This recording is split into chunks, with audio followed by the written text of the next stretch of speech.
You don't need to be a millionaire. You don't need 7 houses. You don't need to retire at 35 to never again be financially trapped under a toxic boss. You need something much more practical, much more boring, and much more powerful. You need a number, a target that actually means something in your real life, a structure. So that number isn't just vibes, it's a plan and a spine to stick with it when everyone else is upgrading their lifestyle instead. In this video, I'm going to walk you through a framework Charlie Munger would instantly recognize. Dollar, 300K, 3 buckets, 1 goal, never again work for a toxic boss out of fear. Not never again be annoyed. Not never again have a bad day at work. Those don't exist. We're talking about something more concrete. I will never again need a paycheck so badly that I'm forced to swallow abuse, gaslighting, or disrespect just to survive. By the end of this video, you'll have a clear understanding of what $300,000 actually buys you in terms of freedom. A 3-bucket system that turns random savings into real walkaway power. A 10-year path to build it, even if you're starting small. And a psychological toolkit so you stop thinking like a trapped employee and start thinking like a calm owner of your own life. Grab a notebook, write these 3 words at the top of the page: stability, ownership, optionality. Those are your 3 buckets. Those are the 3 muscles you're going to build. Let's start with why you're stuck. Part 1, why smart people stay under toxic bosses even when they hate it. Let's be honest, most people who stay under a toxic boss aren't stupid. They're not lazy. They're often hardworking, conscientious, and responsible. Their problem is not intelligence. It's positioning. They are positioned in such a way that every month the same question haunts them. If this paycheck disappears, what happens to my life? And if the honest answer is rent explodes, kids' fees bounce, debt collectors start calling, I don't know how I'll buy groceries, then it doesn't matter how angry, humiliated, or burnt out you are, you will stay. You'll rationalize. It's not that bad. Maybe I'm overreacting. I'll leave after this bonus promotion project. Charlie Munger had a brutal way of cutting through illusions. Show me the incentives, and I'll show you the outcome. If your entire life is structured so that one paycheck from one company, controlled by one human being, is the difference between family okay and family wrecked, then the incentive is clear. Shut up, endure, swallow it, survive. A toxic boss can sense this. They can see who stays late without pay, who never pushes back, who can't afford to lose this job. Those are the people they squeeze, guilt trip, and control. So before we talk about Charlie $300K or buckets, we need to say this clearly. You don't escape toxic bosses by begging for better treatment. You escape them by removing their leverage over you. That leverage is almost always financial dependency plus 0 plan. So we're going to build the opposite. Part 2, Charlie Munger's real lesson. Independence isn't free. Charlie Munger had a very simple philosophy. The best thing a human being can do is to help another human being know more. But right behind that, he had another. If you want independence, you have to put yourself in a position where you can afford to be independent. We live in a world where people talk freedom on Twitter, post memes about never working for anyone, but in reality, they're fully dependent on one paycheck, one boss, one company. That's not freedom. That's delayed panic. Munger's life was built around a different model. He owned things. He compounded capital over decades. He was useful enough that people wanted to work with him. And he was never easily bullied by any one client, boss, or institution. You and I might not be billionaires, but we can steal the structure. For you, we're going to translate Munger's independence into something tangible. $300,000 structured across 3 buckets. so that you never again have to work for a toxic boss out of fear. Not to live like a king, just to never be cornered. Let's define what that life actually looks like. Part 3, what never work for a toxic boss again really means. We need to be grown-ups here. You will always have annoying people, difficult days, dumb decisions from above, office politics, projects you don't like. That's life. So when I say never work for a toxic boss again, I don't mean you'll never be irritated at work. Your next manager will be a perfectly enlightened Zen monk. I mean, something narrower and more powerful. You are never again financially trapped in a relationship with a boss you deeply disrespect who consistently violates your boundaries, values, or dignity. You might still meet toxic bosses. You might still get offered jobs in bad environments. The difference is you can say no before it starts, or walk away early when you see the signs, or leave decisively when a workplace rots. You are not negotiating from a place of, if I offend this person, I can't pay rent. You're negotiating from, I'm here because this makes sense. If it stops making sense, I have options. That's what $300K, 3 buckets buys you. Options. Now let's talk about the number itself. Part 4, why $300,000? Not $3 million, not $30 million. We're not talking about never work again money.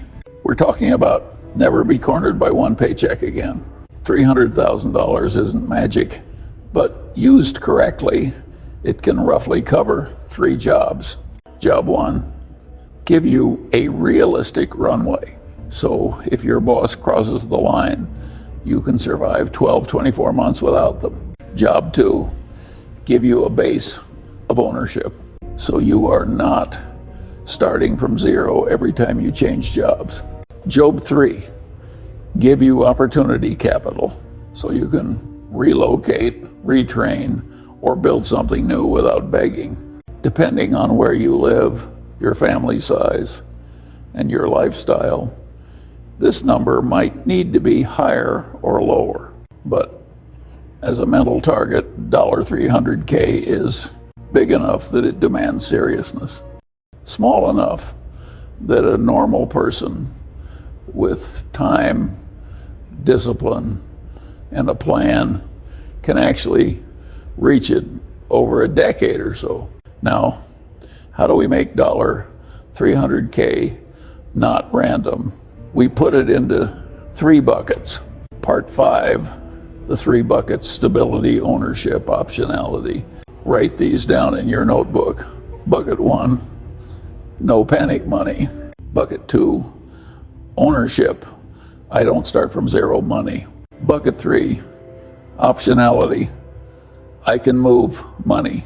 A rough target allocation might look like bucket 1, stability, $75,000.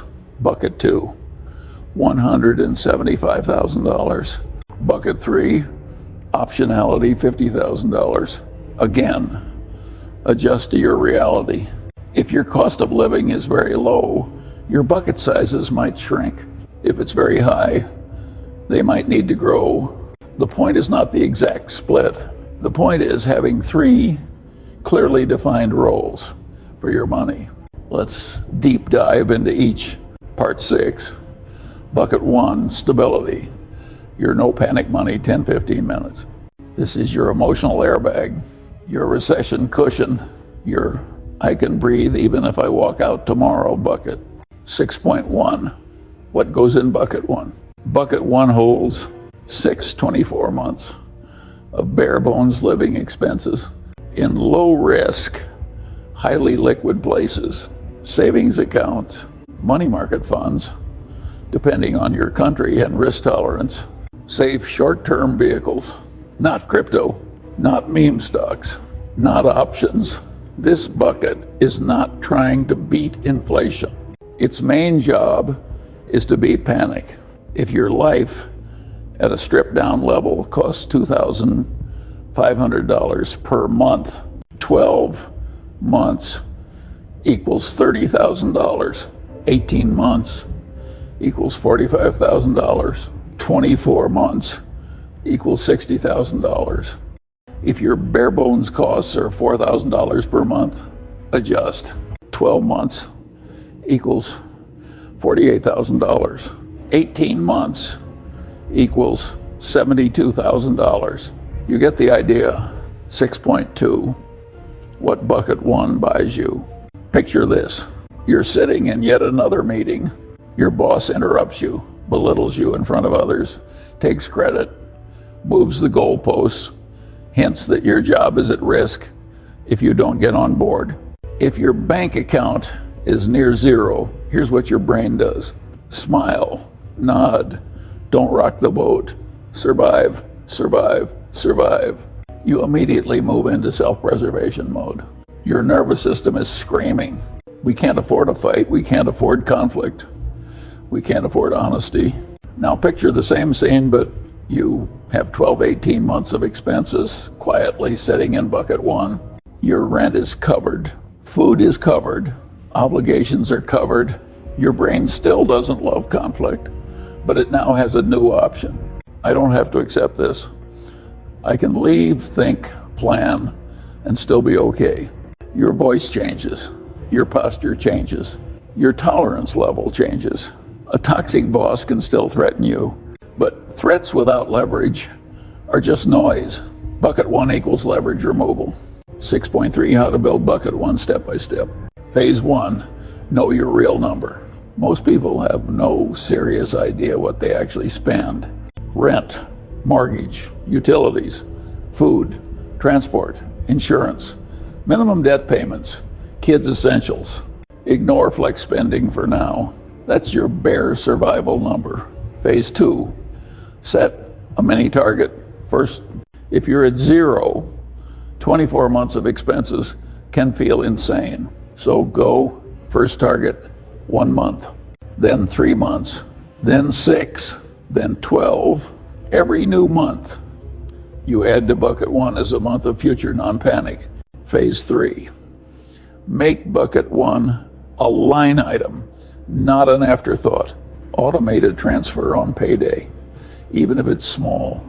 Toss, windfalls, refunds, bonuses, gifts, side income into bucket one until your minimum is reached.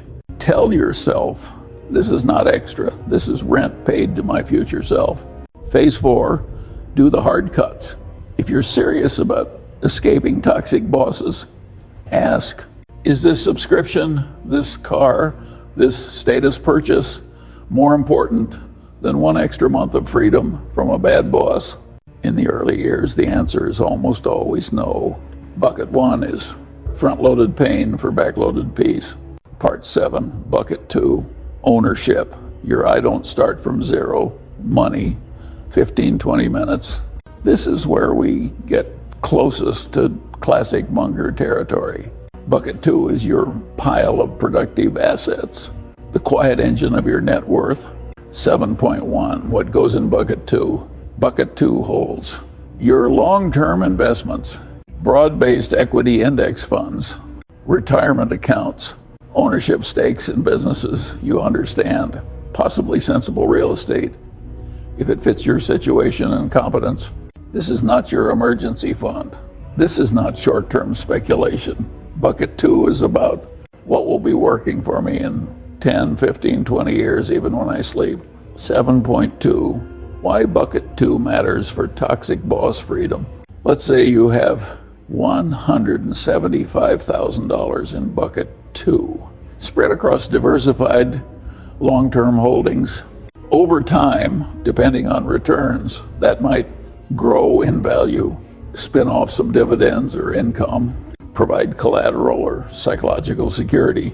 Again, this is not quit and lie on the beach forever money, but it means when you switch jobs, you're not starting from absolute zero. When something goes wrong at work, your entire life's security is not riding on your next paycheck. When you leave a bad environment, you're not financially naked. It also gives you a different identity. You're not just an employee. You're an owner of assets that live outside the walls of any one company. Psychologically, that matters a lot. 7.3, Munger's filters for bucket 2. When you allocate to bucket 2, ask 4 Charlie-style questions. Is this a productive asset? Does it represent ownership in something that creates value? Or is it just a greater fool game? Is it inside my circle of competence? Do I actually understand this business asset, or am I copying strangers online? Are the friction costs low? Fees, taxes, trading costs, are they eating my compounding? Can I leave it alone for 10 plus years? If I need to stare at it every day to not panic, it's probably wrong for bucket 2. For most people, the answer is simple, boring, diversified index funds, purchased monthly, left alone. If you genuinely have a circle of competence in a specific area, say a particular industry or private businesses, you can layer that in. But understand, most damage to bucket 2 will come from impatience and ego, not from wrong index choice. 7.4, how bucket 2 changes your behavior at work. When you have a real bucket 2, you don't feel like you must cling to this job as if it's your last shot. A bad year feels survivable, not catastrophic. You can walk into performance reviews with calm honesty, not terrified compliance. It's easier to say, this environment no longer works for me. When you know, I've quietly stacked 10 plus years of ownership behind me. Part 8, bucket 3, optionality, your I can move, money, 10, 15 minutes. Now we get to the fun one. Bucket 3 doesn't exist just to keep you alive. It exists to help you change your life deliberately. 8.1, what goes in bucket 3? Bucket 3 is cash or near cash, earmarked for strategic moves, not emergencies. Money that might go toward relocating for a better job, taking 12 months off to retrain, reskill, or build something, funding the early stages of a small side business, taking a lower paying but healthier job during a transition. Think of it as your upgrades and transitions budget. We gave a notional target of $50,000. Adjust to your world. 8.2, how bucket 3 helps you escape toxic bosses. Imagine this scenario. You're in a high-paying but deeply toxic environment. Your boss is political, manipulative, borderline abusive. You're burned out, anxious, exhausted. Without bucket 3, your options are stay and suffer, quit and free fall. With bucket 3, your options look like I have 12 months of living costs plus a dedicated fund to move cities and retrain. I can accept a decent pay cut for a much healthier role because I have transition capital. I can step down from management for a while and regain my health without collapsing financially. Bucket 1 stops you from panicking. Bucket 3 lets you strategically reposition. 8.3, rules for bucket 3. Do not treat bucket 3 as fun money. It's not for impulse, vacations, or random status purchases. Use it for moves that expand your earning power, improve your work environment, or significantly upgrade your life trajectory. After you use bucket 3, rebuild it. Each time you refill it, you strengthen your ability to make brave decisions. Over a decade, you might use bucket 3 2 or 3 times to change industries, change countries, step off the treadmill temporarily to redesign your career. Each time, you are directing your life by choice, not crisis. Part 9, a 10-year Munger-style roadmap to $300K in 3 buckets. Now, let's turn this from theory into a timeline. We'll break the next decade into 3 phases. Phase 1, years 1-3, stop bleeding and get stable. Phase 2 years, 4-7, build capital and value. Phase 3, years 8, 10. Build power and options. You won't do this perfectly. Life will mess with the plan. But if you aim your decade in this direction, you will not recognize yourself at the end. Phase 1, years 1. Stop bleeding and get stable. Goal: if my boss turns nuclear tomorrow, I won't instantly drown. And so, step 1, face your numbers without flinching. How much do you make monthly, annually? How much do you spend illy? How much debt do you owe? And at what interest rates?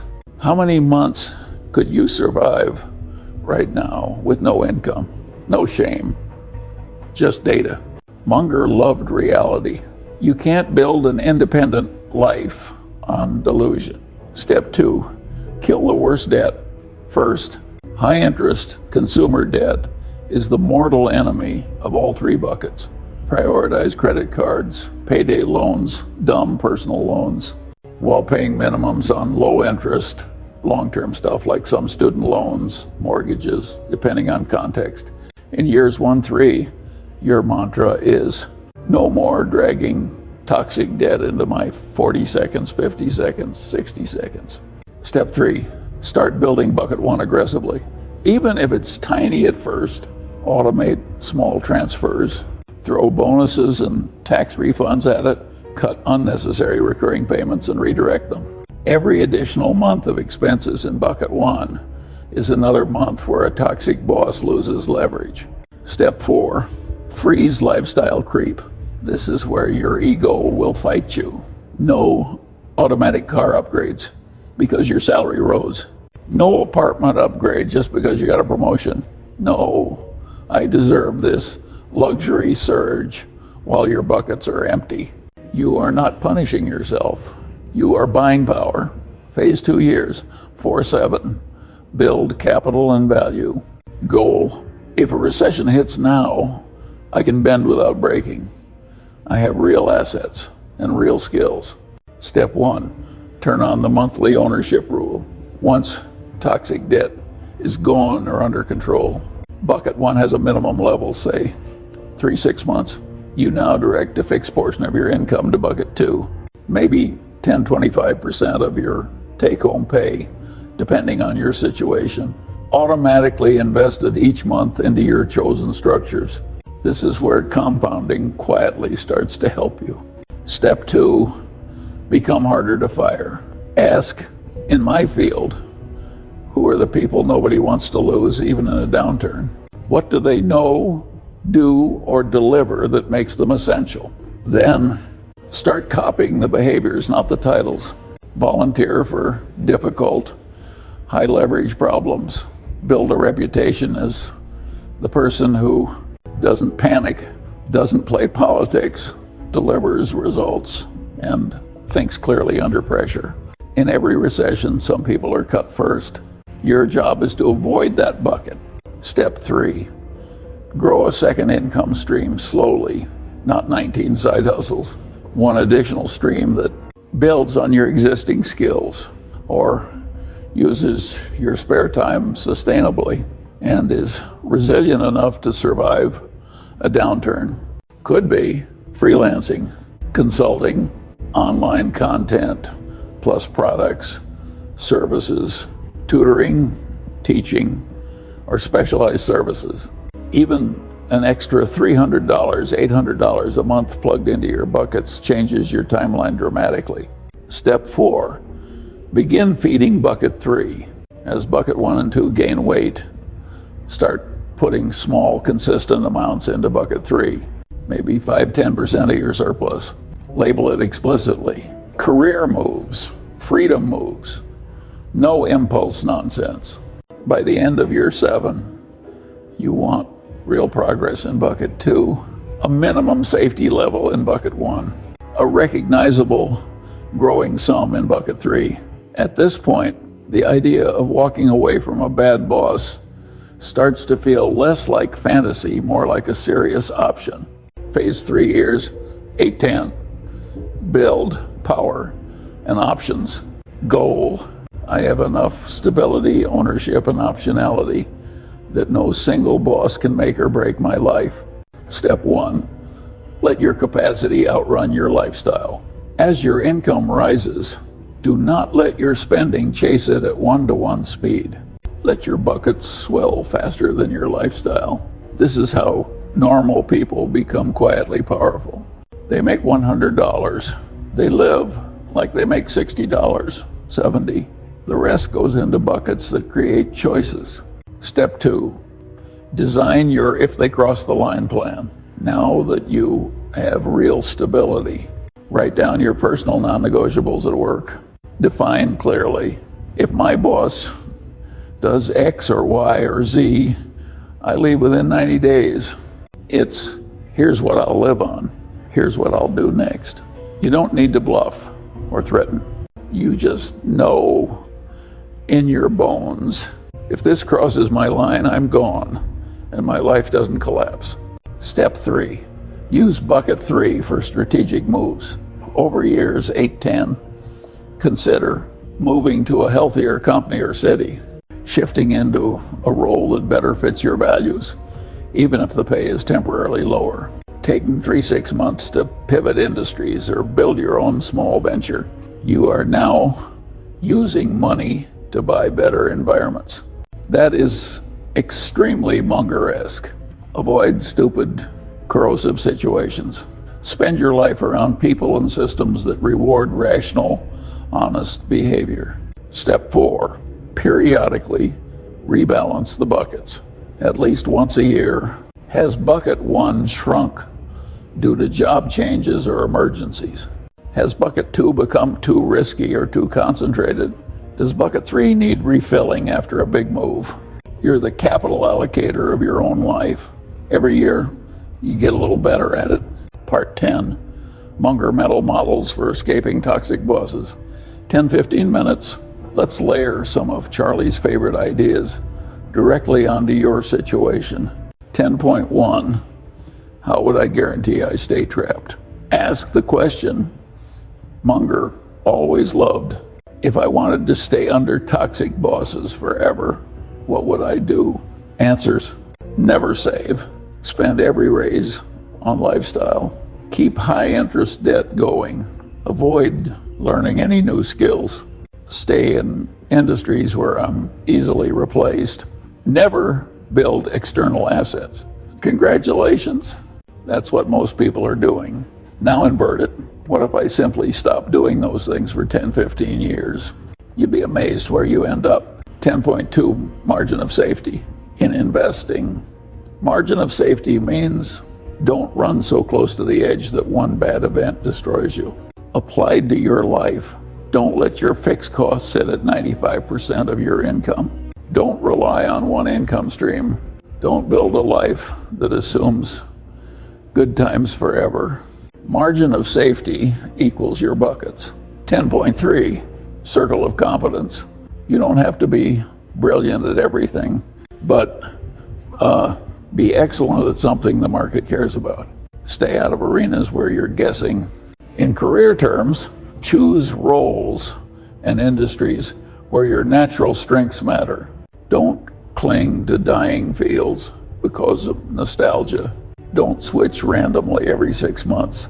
The stronger your circle of competence, the more bargaining power you have with bosses. 10.4, opportunity cost. Every dollar you spend on flex is a dollar you're not putting into your escape buckets. Ask, is this purchase worth delaying my ability to walk away from toxicity? Sometimes the answer might genuinely be yes. Most of the time it won't be. Part 11, common objections, Q&A style 1-0, 15 minutes. You might be thinking, this sounds great, but you don't know my life. Let's walk through a few common objections. Objection 1, I live in an expensive city. $300K is nothing here. Response, then your personal target might be higher, but the structure doesn't change. Bucket 1, X months of expenses. Bucket 2, ownership that compounds. Bucket 3, optionality capital. Also ask, am I in an expensive city because it truly multiplies my opportunities? or because I wanted to feel important and in the action. If your city really does boost your income and prospects, fine. If not, bucket 3 might one day fund a move to somewhere that unlocks more freedom per dollar. Objection 2, I have kids. I can't take risks. Response, exactly. That's why you can't afford to not build this. Your children are watching how you respond to unfairness, are learning from you what is normal in work relationships, will either inherit panic or planning. Building buckets 1-3 is one of the most powerful things you can do for them. It lowers the odds they'll see you humiliated and broken at home. It increases the odds they grow up with a parent who has boundaries and options. Objection 3, I'm already 455,055. Isn't it too late? Response, if you're 45 now, in 10 years you'll be 55. If you're 50 now, in 10 years you'll be 60. Those 10 years are coming either way. The question is, do I arrive there still trapped or significantly less trapped? Munger didn't peak at 25. He compounded over many decades. You don't need 40 years to change your life. You'd be shocked how much different 7-12 serious years can look compared to keep doing what I've been doing. Objection 4, what if I don't even make enough to save? Response, 2 tracks at once. Cut the obvious leaks and build even a tiny cushion, $50, $100, $200 a month. Work on increasing your earning power over the next 2-5 years. Pick one skill that is more valuable. Study free, cheap resources. Practice at work or on the side. Position yourself for higher paying roles. Munger's world is harsh, but fair. To get what you want, you have to deserve what you want. More income plus less leakage equals first drops in each bucket. Part 12. Turn this video into a 30-day and 1-year action plan. 5-10 minutes. Let's land this in the next 24 hours. Write down your bare bones monthly cost, your current savings, your current debts. Name your buckets on paper. Bucket 1, stability. Bucket 2, ownership. Bucket 3, optionality. Even if the numbers next to them are 0, in the next 30 days, cancel or downgrade at least 3 non-essential expenses. Redirect that money automatically into bucket 1.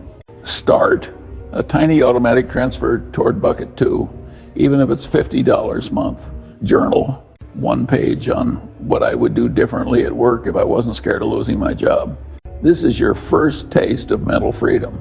In the next 12 months, aim to add at least 3 months of expenses into bucket 1. Clear at least 1 toxic debt completely. Increase your monthly allocation to bucket 2. Begin setting aside anything for bucket 3. Career-wise, identify and pursue 1 skill or project that materially increases your value. If you do just that for a year, your relationship with your boss will start to feel different.